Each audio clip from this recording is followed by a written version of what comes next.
Here you go. Is that Ken? Oh, no, this is. One heavy dollar for the Relay for Life this past weekend. Martha and I were over there, and we walked the whole 2 miles, I think. So I've got a check here for Relay for Life for $30 for Tony Patero, who walked 30 miles, and now he's got a total of 300 miles, right?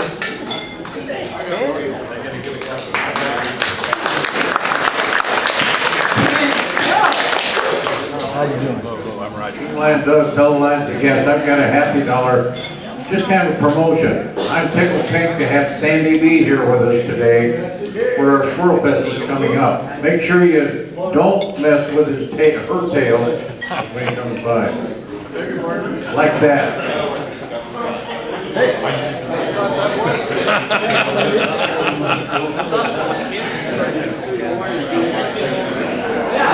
In front of this.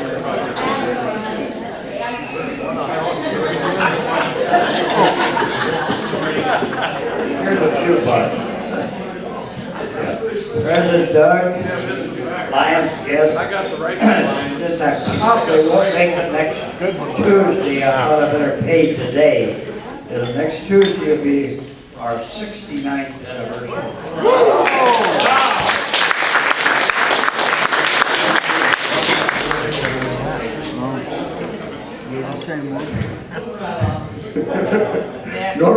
Norma's been in the community here for a little over 20 years. She's had 3 kids, and they're all grown, so she's happy about that. I don't know if they're successful, but they're out of the house. So that's the important thing. And if you know Norma, or if you've been to even some of our Lions conferences, you know that she is a social media maven. And social media has to do with the internet. And, well, Jim Reineke's just like this.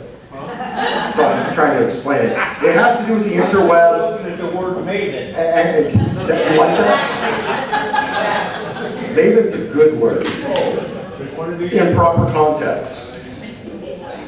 So when you see, I mean, I'm surprised she just flipped over her phone, but normally she's on her phone, she's doing Twitter or Facebook or LinkedIn or Instagram, one of those things. And it's part of what she does in her current capacity, both for her job, her job, which is over at Cookin, The Wave, and K-Log, where you can buy radio advertising, and coordinating the Squirrel Fest. She's been doing the coordination at Squirrel Fest for the last 3 years. Overall, she likes it. Really the only downside is that she has to work with the sandbaggers. So a big Lions welcome for Norma Davey.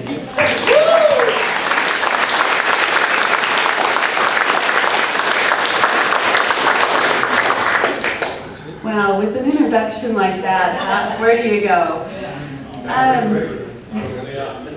There's nowhere to go but up, that's right. So I'm here to talk about the upcoming event on Saturday, which is Longview Squirrel Fest.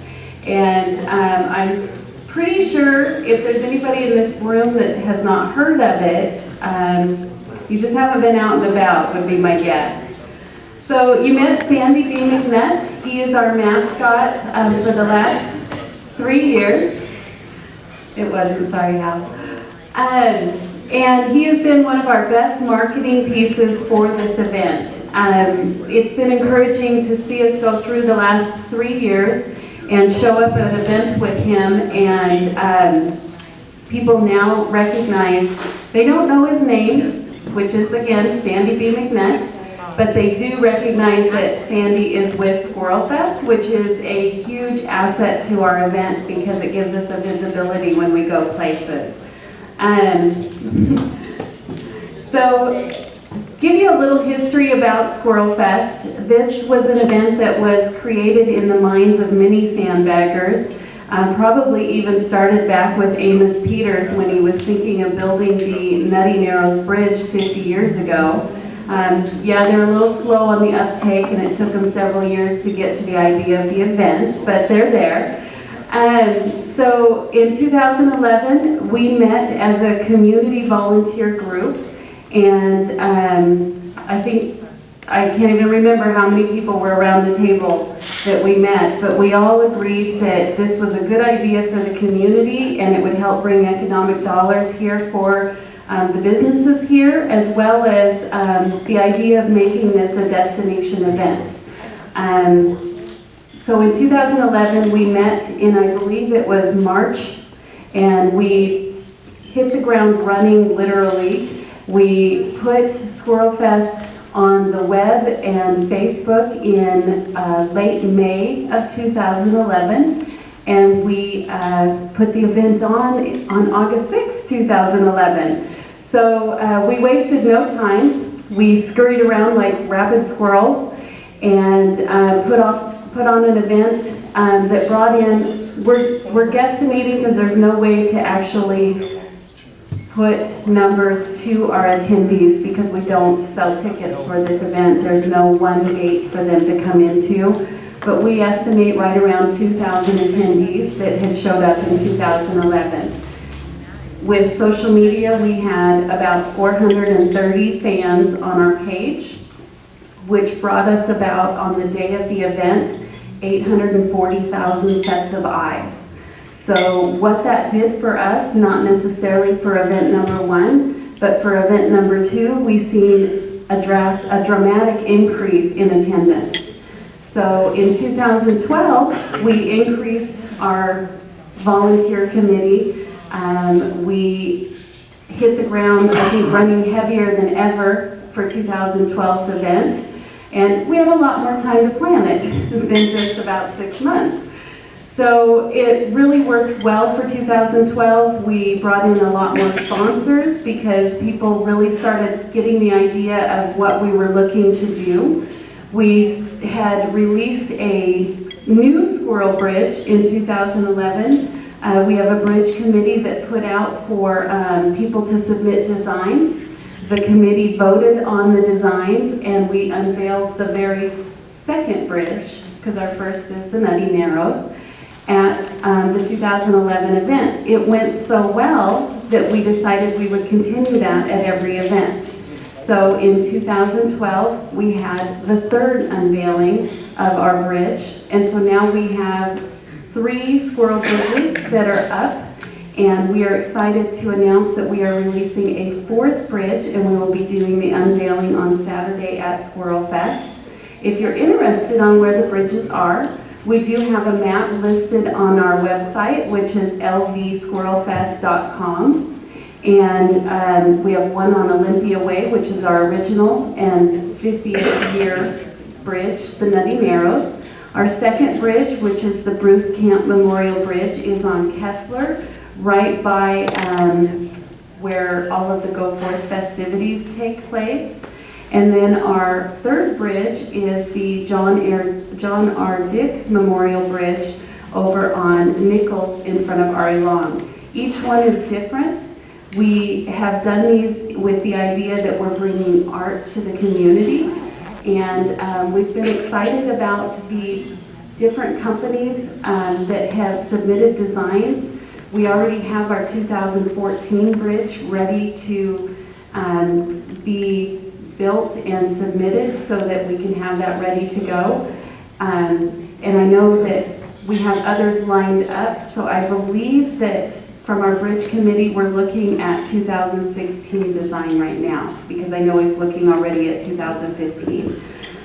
So with that, we're hoping that through the community, not just with Squirrel Fest, but now we'll have kind of a tourist opportunity for people to come and also want to check out the bridges. I mean, there's nowhere else in the world that has bridges for our furry friends. So that too can bring economic dollars to our community, not just around one event. So back to what we did with 2012 and how we tied our social media into our growth and being able to bring awareness to our community. In 2012, the week of our event, we had about 1,500 fans. We grew tremendously from year one. We kept the page active. which made people encouraging sharing it with others to draw attention, because nobody could believe we actually had an event that was around squirrels and we didn't eat them. So it's been kind of interesting to see this growth. Bye, Mark. Mark. Thanks for letting us out. Bye, Mark. So with that, our growth in attendance grew from what we estimated from 2011 of the 2,000 people to really close to, I believe we're looking at around 5,000. So we more than doubled our attendance within a year. And this is an event that we really have become aggressive on our marketing. We've hit the World Wide Web intensely. There is not one country in the world right now that has not had our page in their hands at one time or another. And how I know this is because Facebook shows me all the statistics and it tells me everywhere we've been.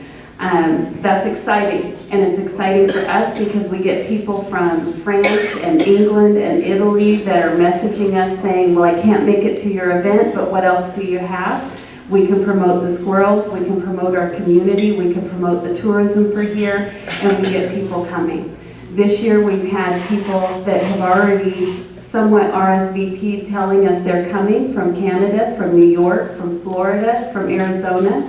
We have an author coming that has written a squirrel book about a white squirrel from North Carolina. Her husband and her are RVing it through the states. They are in Portland right now, and they will be here. She will be doing a reading at the Longview Library of her book at 10:30 on Thursday morning if you'd like to have a chance to meet her.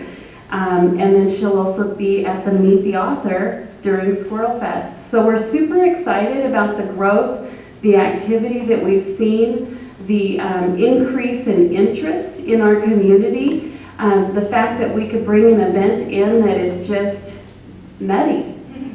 You know, there's just nothing else about it that is just, it's just absolute fun. We have, this year we've stepped up in a lot of ways.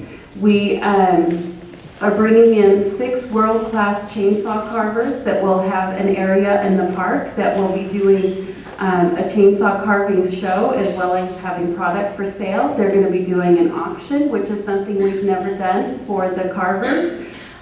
We have carvers coming from all over the state of Washington and Northwest Oregon. So I encourage you, if you're interested in chainsaw carvings, to check that out.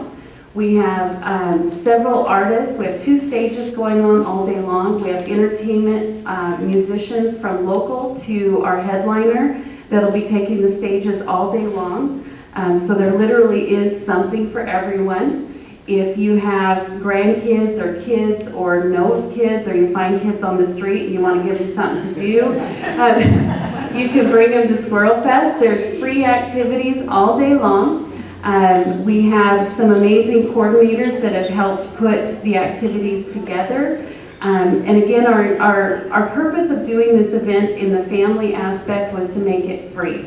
We didn't want to have to charge. We wanted to be able to have the monies come in through our sponsors, through our vendors, through our sales of merchandise. So by the way, speaking of which, there's buttons going around that are $2, so that would really be helpful for the event to keep it free. We also bring in our monies through opportunities that we have out in the community. Like we have t-shirts that are going to be for sale, that are already for sale out in the community, but we'll also have some swag over at the Nut House. Yeah, you can tell we really like this event. So by doing all of those other things and getting businesses behind us and offering their support through sponsorship, it's free to the community. And it's free to people coming into the community, which is great, because if we have these people coming from outside the area, they're going to need a place to stay, which is also money to our community. And, you know, they probably are going to want to eat somewhere else besides just at the vendors if they're here for overnight. So again, we're bringing money into the community. So the activities for the kids are all day long from Well, it starts at 8 o'clock with our 5K fun run that Happy Kids Dentistry is putting on to the nuttiest parade in town, Squirrel Fest Parade. And then we also start with the kids' activities at 11 o'clock, which will take place in the Civic Circle. We have a Circus Cascadia that is coming in to put on not just a show, but they'll be working and doing workshops all day with the kids to be able to teach them how to do some of the fun antics that they do. So if you're interested, Doug, you can do that. And also we have a clown act that we had last year, and the kids absolutely loved him. He does several acts. He also does balloon art throughout the day, but he'll also do a fire act at night. Hal, that's for you. The fire act? The fire act for you, Hal. Yeah, oh boy. I'm working up with something for you. Let's see it. Oh boy. Yes, Pat? Will there be face painting so we could have Greg Firth, Jim Reineke, and George Moore's faces painted? You're more than welcome to visit the face painting, Pat.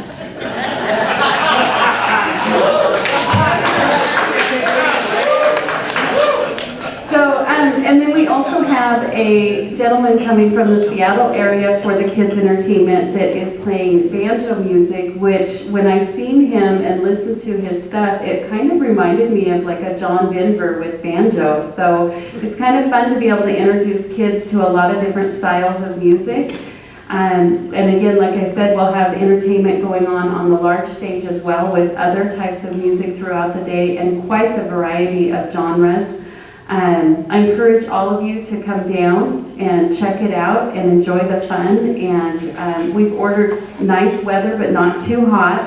Mother Nature has informed me that she's going to do her best not to give us that R word, because we don't let that happen.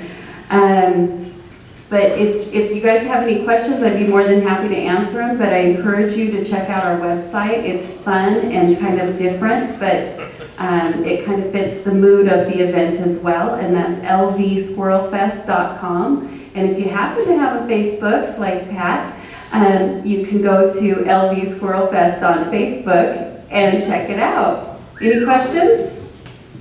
So, was squirrelfest.com taken, so we had to do LV Squirrel Fest?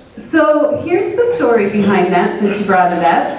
There is a white Squirrel Fest in, I believe, North Carolina, and there is a black Squirrel Fest, I believe, in Missouri.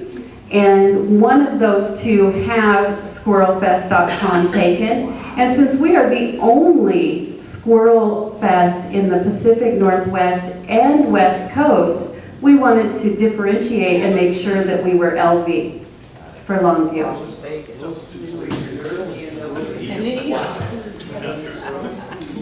That's a good idea. I'll get Keith on that.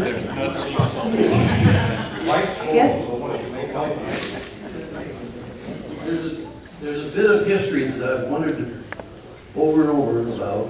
If you go back into the 70s and 80s, we had a member, the name of Al Marlero.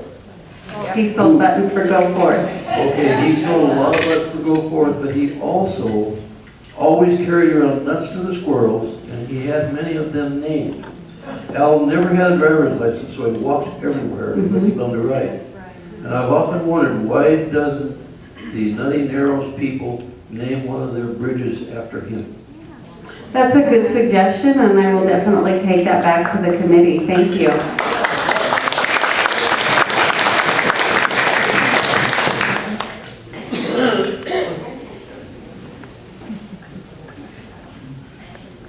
I might be telling my beautiful age here, but I remember going to a private school here in Longview, 1976 centennial year.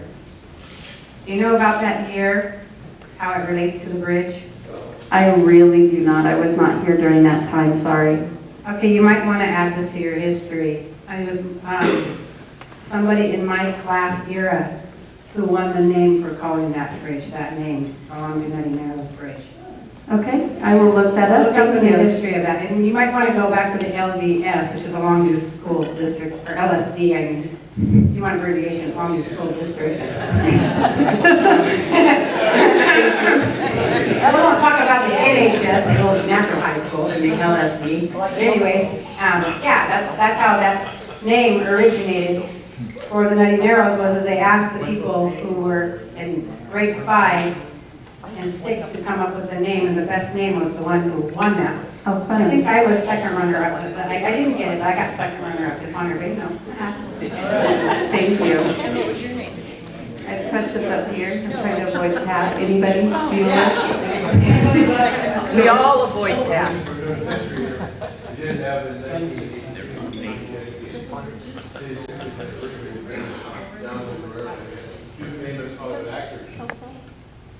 Chip and Dale? Yeah, Chip and Dale were both here rededicated the bridge in 1983. And they want to come back. They're older now.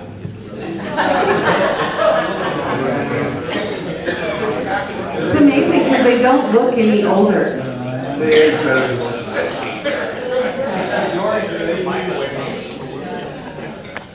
So a question I've been asked, and I don't know why people have asked me this, but how did you guys get the spin doctors?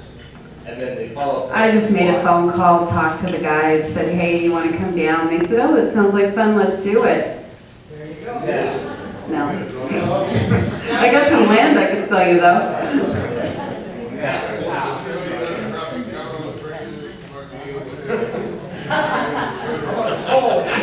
Joe, I believe aren't we up to about 5,000 on the traffic count for the squirrels? Yeah, something like that. Might qualify for a federal grant. We'll look into that. Dolly? I have some Squirrel Fest buttons still available. So here's the other catch with the Squirrel Fest buttons. Not only are you contributing $2 to the event, but we also have a great sponsor, Wilcox and Flagel, that is giving us up to $500 worth of gas cards. So you might get a chance to win back your $2 and then some.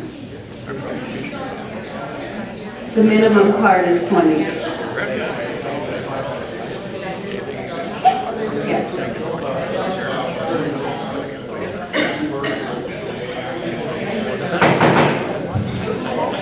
So the question on the table is, do I work with JM in the AM? Well, the key word here is AM, and most people know I don't do mornings well. So the answer would be, he does work there. I do see him periodically, but no. I was just wondering if he's as odd as his radio persona. Aren't we all? He hung out with Hal. Does that help?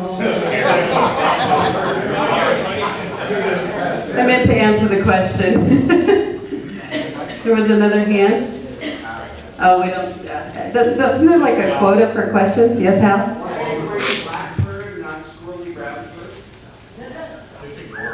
I'm sorry, was there any other questions?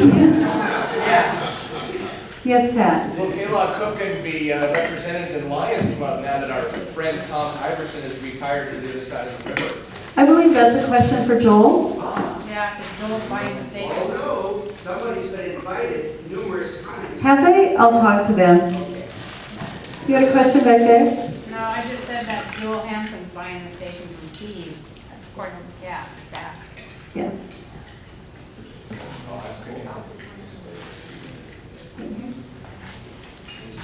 Oh, waving money. No wonder it's not. Here's a real person with a question. Yes? We are going to auction off the last button. Do I hear 3? 3? 2.5? All right, 2.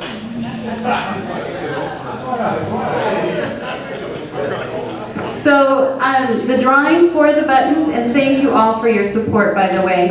And the numbers for the buttons will be posted the afternoon of August 18th. And they will be on our website, which is lvsquirrelfest.com. And just an FYI, if you have your button on when you come to the beer garden, you don't have to pay the $2 cover.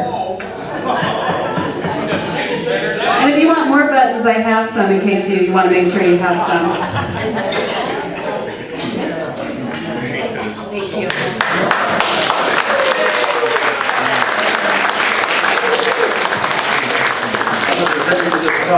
It's designed to hold exactly 50 acorns. Thank you. Now I've been bugged by the lions.